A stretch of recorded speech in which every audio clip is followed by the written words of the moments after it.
Hello, and today I'm doing my review on the LEGO Ideas typewriter from 2021. This set really is something. Like, to think that LEGO was able to create this, it's just mind-blowing. And now I've had this set for a while. There's some broken parts to it. This was one of my first LEGO Ideas sets. It's incredible. The way it works with just pressing these keys.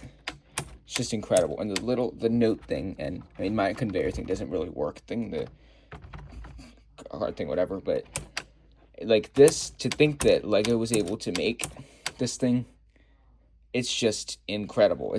I mean, it is a pretty challenging build with all the Technic inside of it. It's a pretty difficult Lego build, but really is incredible. I mean, this thing really is something. The back of it, it's just really cool of a set. And there we have it.